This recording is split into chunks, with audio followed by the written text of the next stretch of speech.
This is my daughter, Ava. Ava and I were actually on the bridge together that day.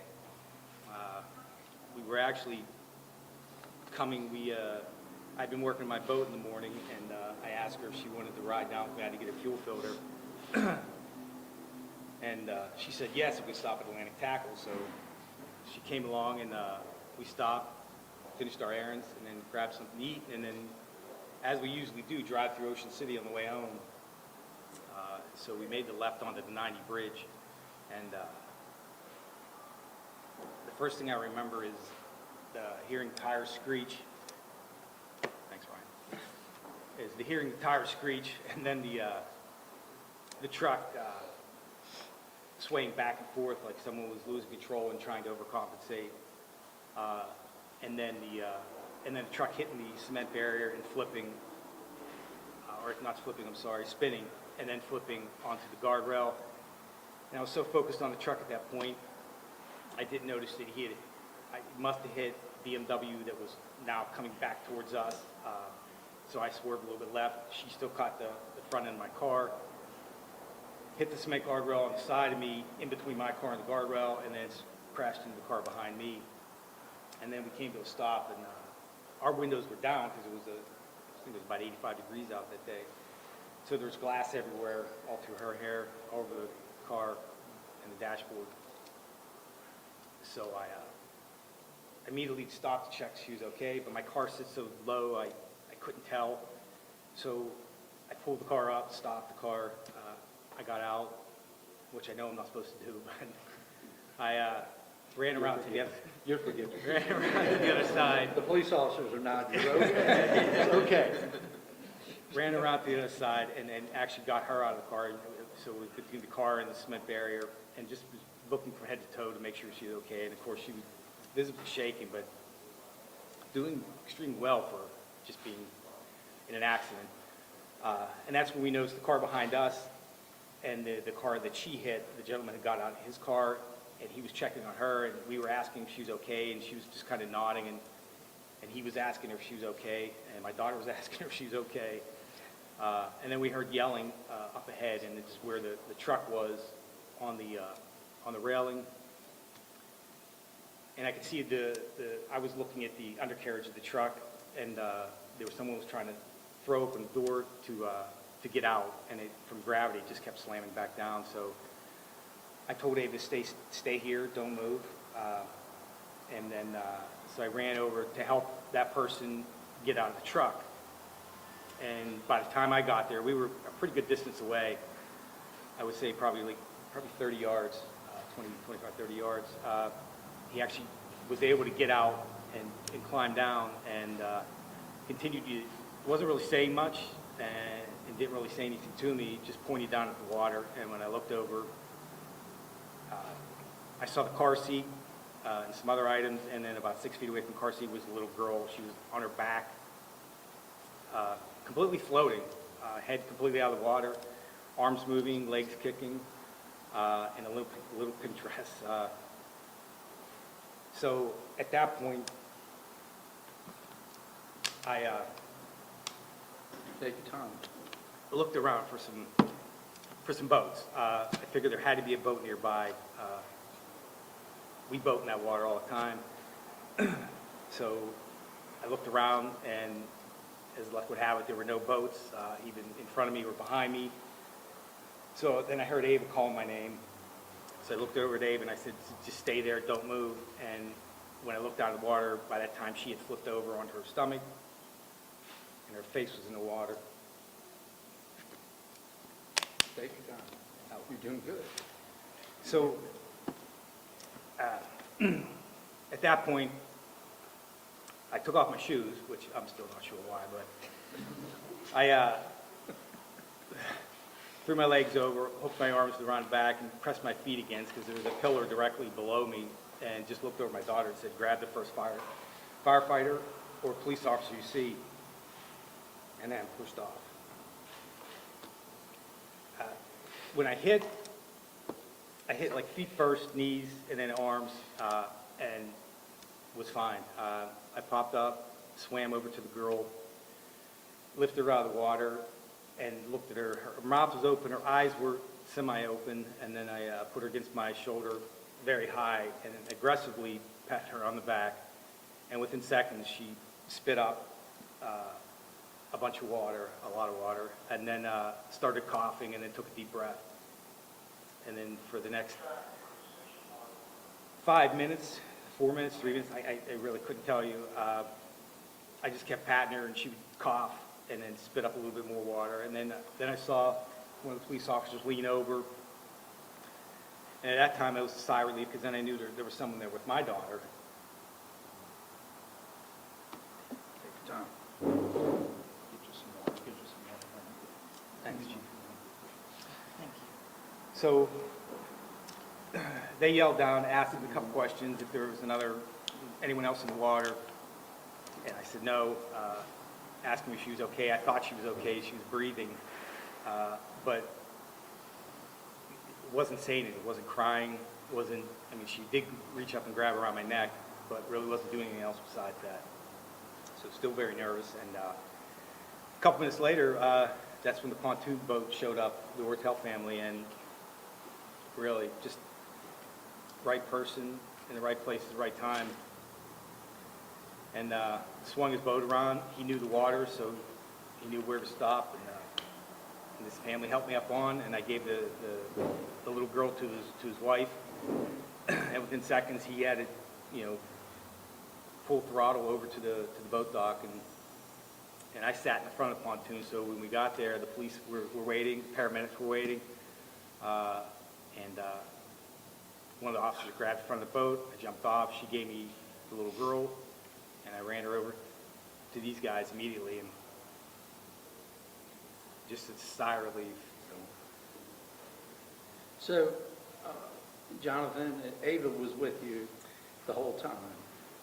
Ava, did you want to share anything with everybody out there about what happened and how you're doing, how things went? Sure. So, when my first instinct was when my dad jumped off the bridge, it looked like he was going like head first into the water. And when I first thought of that, I was thinking he was gonna die, because I've always, when people usually dive, they hit their head and then they die. And I was either thinking he was gonna die or he's gonna get paralyzed. And I just thought the worst of it. And I've always not seen, but on videos, online and stuff, I've seen people jump off a bridge and they die. So that was my first instinct, and probably the scariest part of my life, seeing my dad jump off the bridge. So, Okay. So the best part was probably when you then saw him swimming over towards the baby. Yes. and so, you want to share about a phone call to somebody? So I go over to the railing and I say, "How are you going to get out of the water?" And he goes, "That's a good question." And we started laughing. And before that, my dad goes and says, "Ava, go call 911." So I run back to the car, grab my phone, call 911, and she was asking me a bunch of questions. And she's like, 8 other people called for us, and there's going to be cops, everyone, paramedics there and shortly. And I was like, all right. And she's like, stay on the line with me. And then my phone was on 5%, so I'm lucky it didn't die while I was on the line. So I'm lucky that I didn't die while I was on the line. But that was really scary for me personally to see that happen. And I've always had a fear of getting in a car accident on a bridge, and there you have it. I was on the bridge, hit. Yeah, I completely forgot about you asking me how I was going to get out. I'm surprised I remember That that. was good thinking, though. I mean, So, Wendy, would you like to share anything, especially like the phone call and how that happened, or anything else that maybe give Jonathan a little bit of a brace here from speaking? I was actually heading from Rehoboth, and I was approaching the 90 bridge and saw all the lights. And I always, when I see an accident, and my family knows I'm the worrier, so I wanted to call them, and ironically, about 2 seconds after I thought that, Jonathan called me.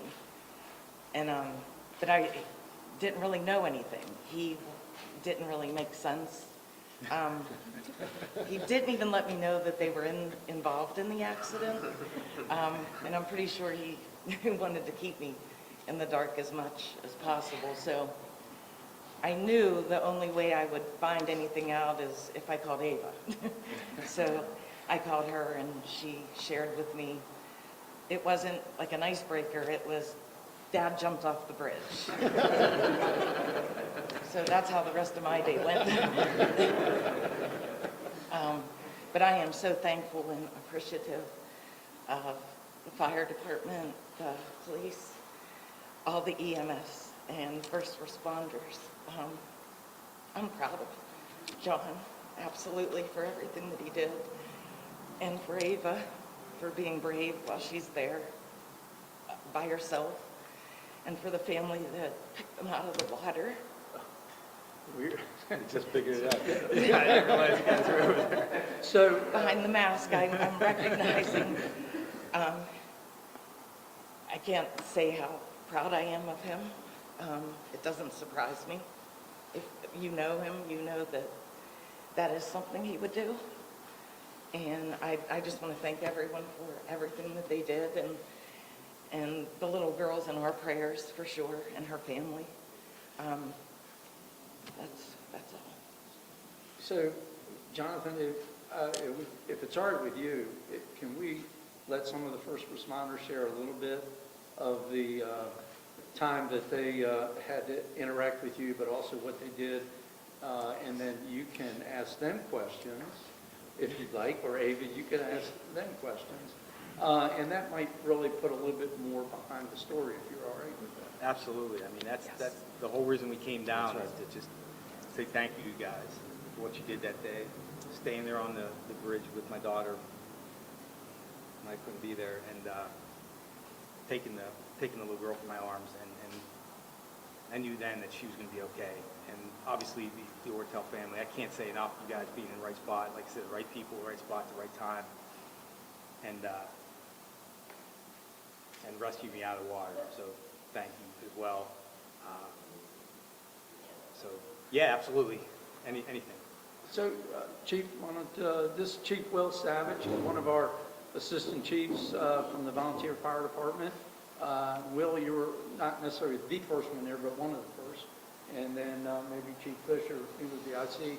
And we'll go around the table for a couple minutes, Jonathan, if that's all right. Yeah, sure. Okay, Will? So I was the operational commander at 64th Street at the Bauer Grand Prix. Came in, and when I saw we were told we had 2 patients, I diverted there instead of turning left on 62nd Street, because I heard that you guys were coming in there on a citizen's vessel. And when I got there, I saw the condition of that child, who was put in the arms of our paramedics. Without getting into her information, she was in a bad spot, and seconds counted. And what you did saved their seconds. You are a hero. Most people won't jump off that bridge. Like I told you that day when I met you, when I went back to the scene, what you did was really impressive. We're proud of you. The community's proud of you. Thank you. Very respectful of you. Rob, you're one of the Worcester County Fire Marshals, and he was actually the one that called it in. So, Rob, if you want to just share what you saw and what you did and how you met Jonathan on the bridge or wherever you met him. Right. So I was the first responder that arrived on location.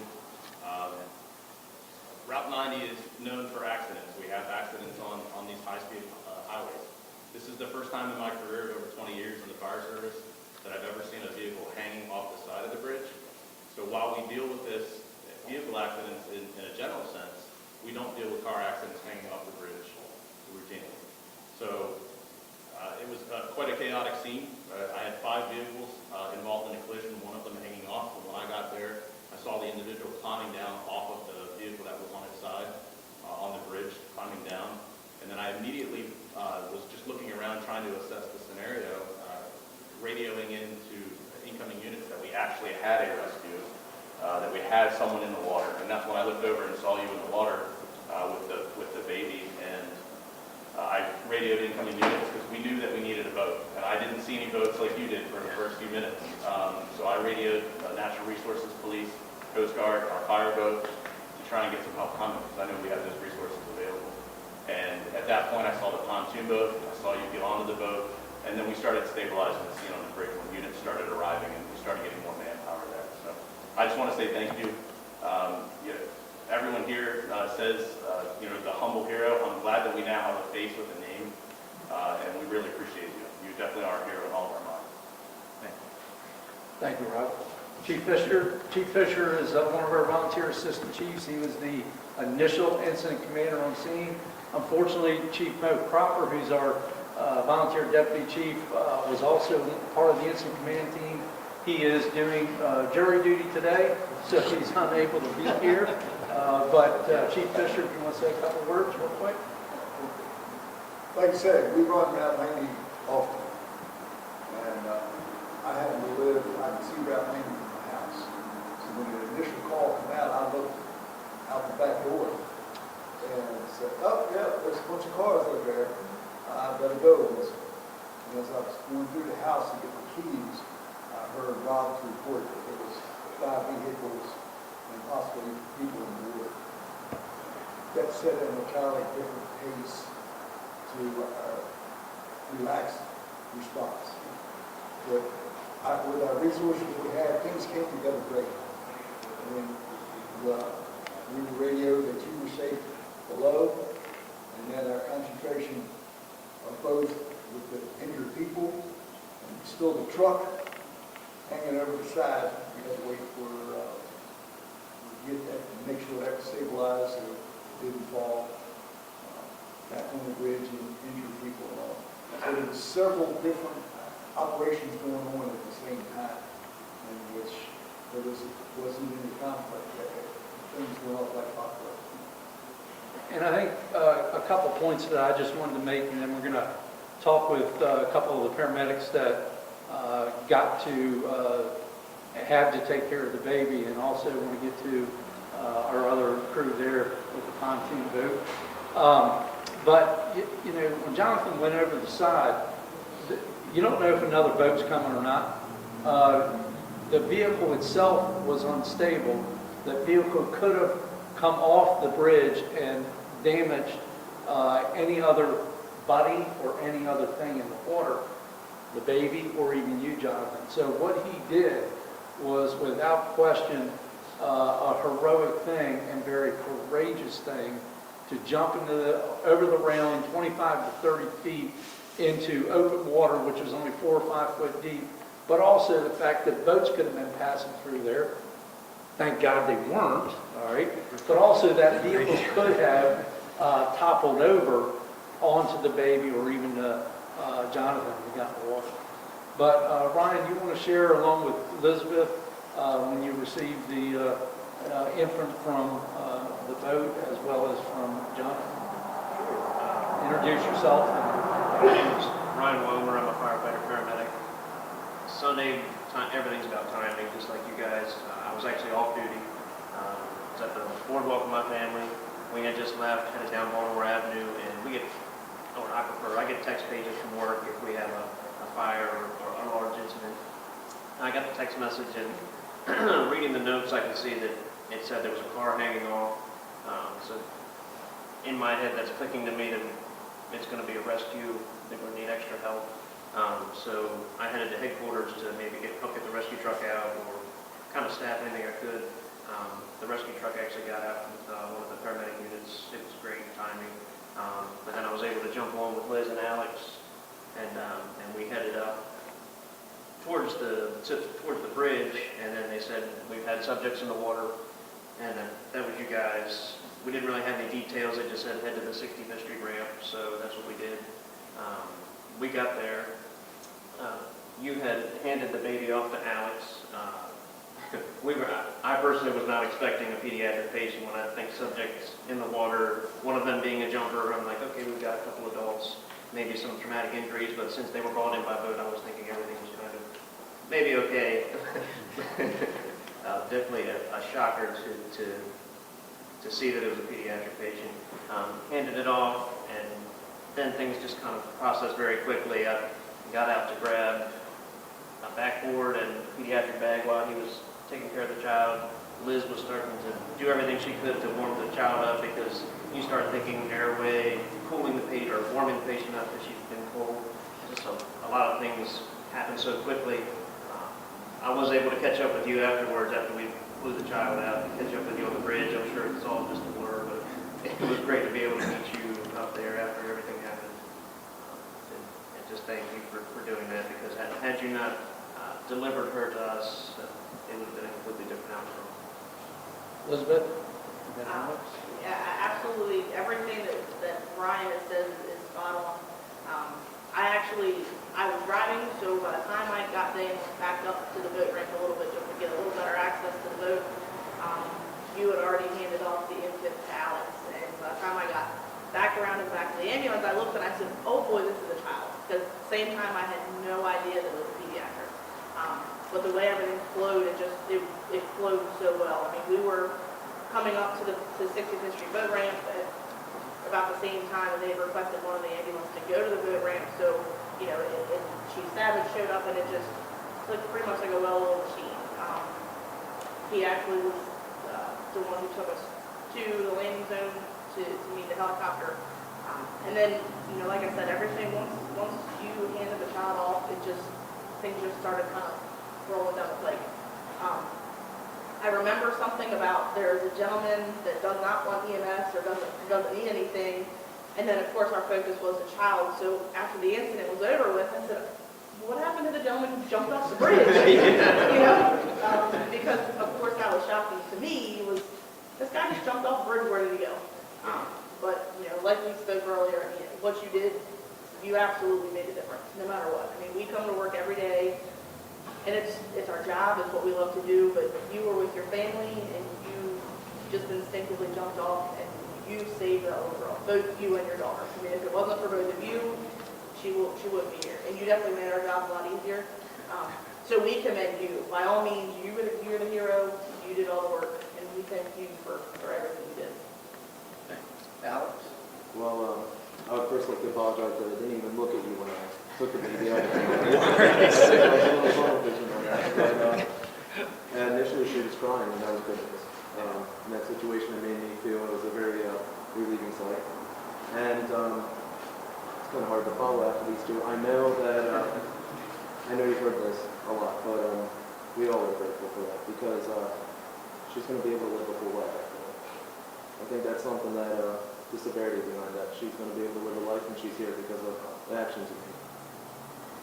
Ryan? You know, I came on engine 3, first engine, and thankfully I came to talk to Rob, who gave me a great report. So I kind of knew what I was going into when I come up on the bridge. First thing I did was looked over the rail and saw that Jonathan had the baby. So it was like a weight was lifted off, because that situation was at least mitigated as well as it could be. And then I focused my attention on stabilizing the truck so it could go over the bridge. But the biggest thing was the baby. That's what we were all talking about on our way there. Somebody's in the water. We didn't know if it was a baby or an adult. We saw you had her as soon as we got there, so we could focus on the other patients and the vehicle, making sure it didn't fall. So hats off to you. You're a hero, no doubt. Thank you for everything.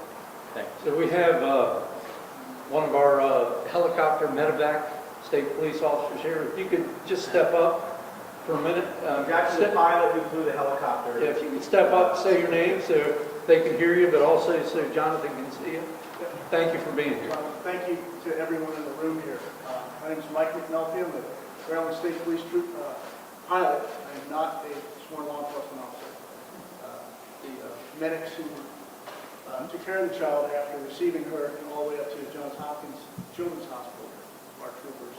But again, thank you, Jonathan, for what you did. Thank you to everyone in the room here that made it possible for this child to have care all along the way and get to Johns Hopkins Hospital for the care that she ultimately needed. It's been more serious than it was. All the humble people in this room made that possible. Thank you. Thank you very much. It's interesting, and it just reminds me, so the helicopter lands and the flight medics come to our ambulance and we give some patient care information, what we've done up till that point, and then basically we hand them off. We carried the patient to the helicopter with them, get them set up. So when they got in and we're trying to explain to them what had occurred, because they come from Salisbury, they have no idea what we're dealing with. So when they land, they get the story from us, and trying to explain to them that the child had gone off the bridge and had been in the water, and she's not having any visible injuries, and she was doing great.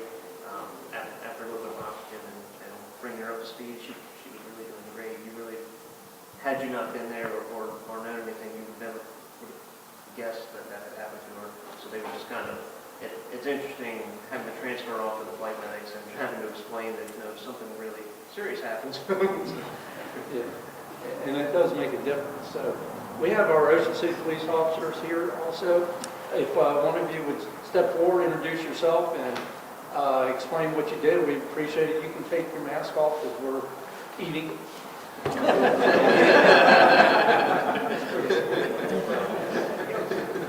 My name is P.S.C. Benjamin with the Ocean City Police Department. Initially, the call came out as a traffic crash, automobile crash on the 90 bridge with a subject in the water. P.S.C. Schaub and myself, who's sitting behind me, were on patrol that day. We responded, lights and sirens, and observed traffic stops. Well, thank goodness for lights and sirens. We go westbound in the eastbound lanes and navigate our way to the scene of the crash. See your daughter standing on the side, crying. She looks up. She's pointing to the water. I exit my vehicle and observe chaos. I look over the side and see you. I see you holding it. You're squared away. You're good to go. Are you okay? Yeah, I got it. And we see the look. That's your ride. Okay, remember that. That's your ride.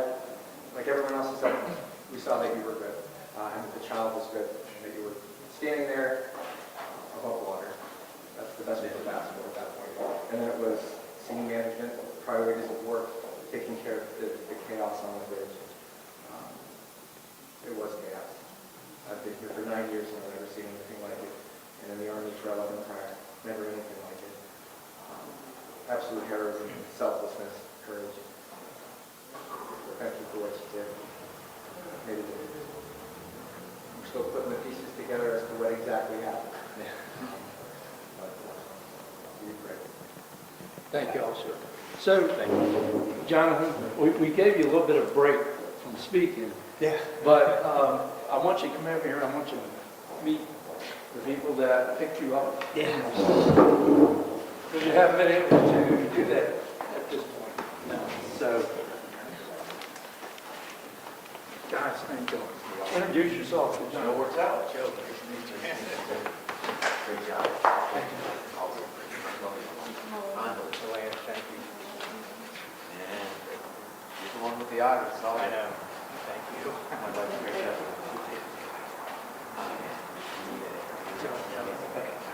You needed it. You were still in the moment, that's for sure. And we sat there thinking, like, my goodness, your daughter's still up there. Well, what I have done with my daughter still, I'm sure that through her, your daughter said exactly what she was. That just took the bridge. I thought when we got up there and saw you standing in the water, I knew it was shallow. I didn't know what she was like. That's why I asked you. I said, are you standing? Can you walk? So she said yes and yes. And I was like, great, this is going to be, I knew exactly where to go. Thank you. I mean, everything lined up. Just right. It did. Amazing. You guys were great. Yeah, I'm glad we were there. Me too. Just for my daughter. She saw it, so let's go. Yeah. You as well. Yeah. Pleasure. Glad. Good job. Good job. I don't know if I can do that. But, I want to thank you all for what you did. You're welcome. So as you can see, this is how we walk through an incident of this magnitude in the fire and EMS service. The kitchen table is the golden rule in the firehouse where everything comes out. So, Jonathan, I'd like to give you an opportunity to kind of say a few things that maybe, encapsulate this whole incident, and then Ava and your wife Wendy, if you wish to say anything more, please do so. Please Yeah. take some time. Yeah, absolutely. First off, I'm extremely proud of my daughter for holding everything together, calling 911, even after I left her. Still don't forgive him for that. And one of the reasons I think I was able to do it is I knew right before I jumped, I yelled to her to grab the first paramedic, police officer, or firefighter you see. Well, you said call 911. I said that, I think anyone said I remember exactly what you said. Keep your dad straight. Yeah. All right. But, so I know, I thank you guys for there, because it was hard doing that.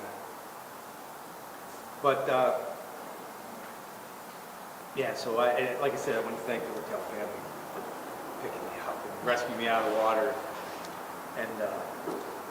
and everyone involved, from Life Flight and the Baby down to John Hopkins, and all the patients then with the AGH is actually where I work. And so, and they were actually, seen and treated and discharged from there. So, just amazing job from beginning to end from everyone.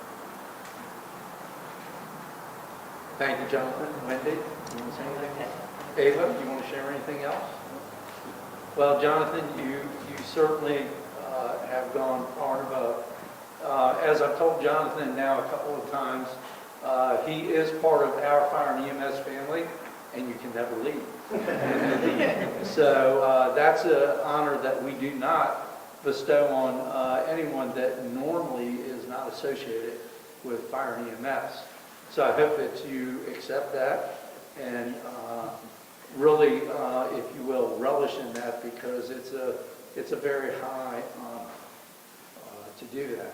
We do have a couple of things that we would like to take a minute and recognize you and your family for.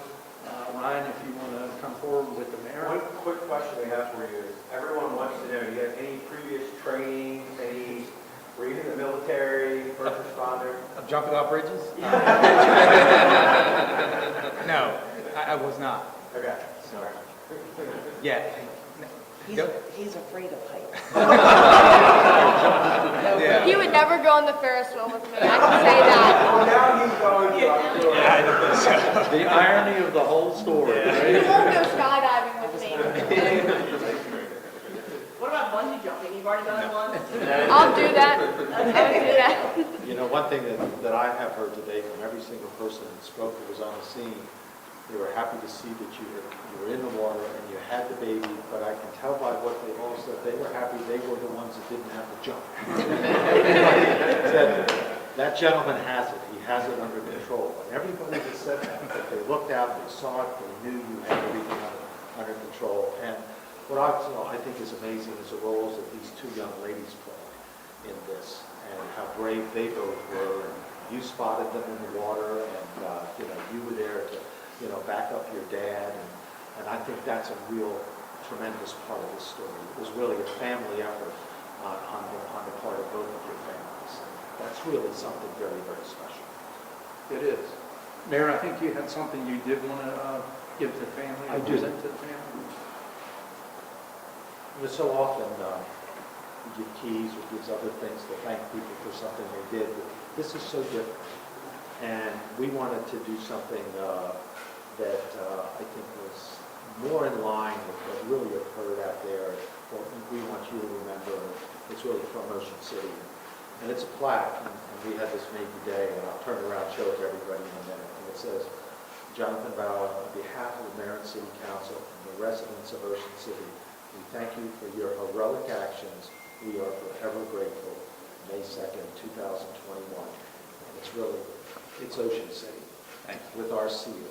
And we think that really depicts how each and every one of us feel. And this is from the Mayor and Council, all of our first responders, everybody here in this room. We want to present this to you.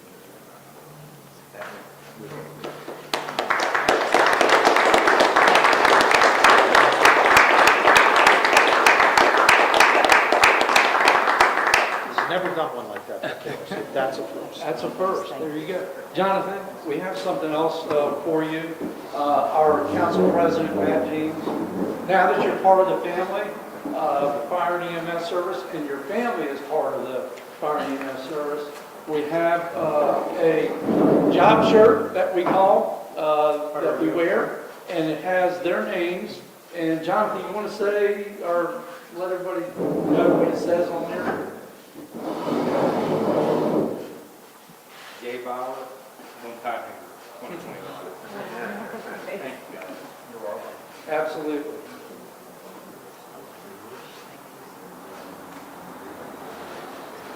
Matt, our council president, is also a firefighter. Now, whenever you wear those, you're on duty. So, again, thank you all very much, all of our first responders, both our firefighters, our paramedics, EMTs, our police officers, state police, our helicopter pilot, and other, and Worcester County Fire Marshal's Office. Thank you all for being here. Jonathan, Ava, Wendy, thank you all for being here. We really appreciate, respect you for being a humble hero, but also a hometown hero here in Ocean City. It's important for your name to get out there now so that, as was already stated, everyone knows who you are. And why you did it was because you did the right thing, which is absolutely incredible. And again, I just want to thank our family here. You guys came to the rescue. This would not have concluded the way it concluded without what you all did. And again, as the mayor said about the two daughters here, they play a critical role in this. It's absolutely fabulous. So thank you very much. And then, lastly, it's Mother's Day weekend. What a great Mother's Day gift, huh? A baby is alive. Chief, I'd be remiss if I did not ask Jonathan how he feels about this whole hero tag. I know you're reluctant to come forward to begin with. Yeah. How do you feel about this? I'm grateful. Don't get me wrong, but it is. Could you come a little closer to the mic? I'm sorry. I'm grateful for everything, especially being even associated with the men and women from the fire department and the police department that day. It's a little embarrassing, so that's why we decided and set this up in a more controlled environment. And this is the only interview that we'll be doing, so I definitely wanted to do it with people who made a difference on that day. So thank you. Sir, what do you do for a living? Ava, how old are you? I'm 13. 13? All right, that concludes. We're done. Ladies and gentlemen, thank you. I'll answer you one question. That's it. Why did you do it? My daughter's 13, and I'm the Vice President of Information Services at Atlanta General Hospital, where all the patients are taken. So, thanks, Mona. We'll get you. Thank you.